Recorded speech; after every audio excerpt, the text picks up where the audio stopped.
Assalamualaikum warahmatullahi wabarakatuh. Perkenalkan, nama saya Rehan Mangkai, NIM 2201 3077. Saya kelas 1C TKJJ atau Teknik Konstruksi Jalan dan Jembatan. Di sini saya akan menjelaskan apa itu hukum gerak dalam mata kuliah Fisika Terapan.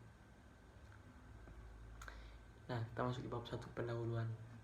Hukum Newton diterapkan pada benda yang dianggap sebagai partikel dalam evaluasi pergerakan. Misalnya, panjang benda tidak dihiraukan karena objek yang dihitung dapat dianggap kecil relatif terhadap jarak yang ditempuh.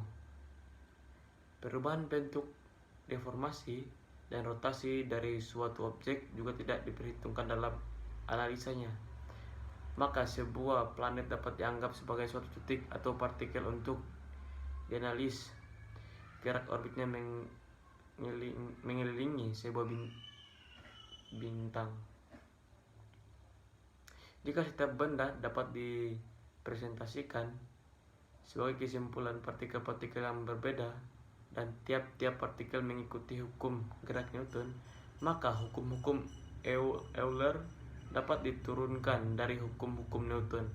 Hukum Euler dapat dianggap sebagai aksioma dalam menjelaskan gerak dari benda yang memiliki dimensi. Ketika kecepatan mendekati kecepatan cahaya, efek dari relativitas khusus harus diperhitungkan. Nah, kita masuk di pembahasan. Hukum gerak Newton adalah hukum fisika yang menjelaskan perpindahan suatu objek sebagai hasil hubungan antara nilai dan jarak dari gaya yang berlaku pada objek tersebut. Hukum gerak Newton merupakan salah satu dari 3 hukum fisika yang menjadi dasar mekanik klasik. Hukum ini menggambarkan hubungan antara gaya bekerja pada suatu benda dan gerak yang disebabkannya. Hukum ini telah dituliskan dengan pembahasan yang berbeda-beda selama hampir 3 abad dan dapat dirangkum sebagai berikut. 1. Hukum pertama. Setiap benda akan memiliki kecepatan yang konstan kecuali ada gaya yang resultannya tidak nol bekerja pada benda tersebut.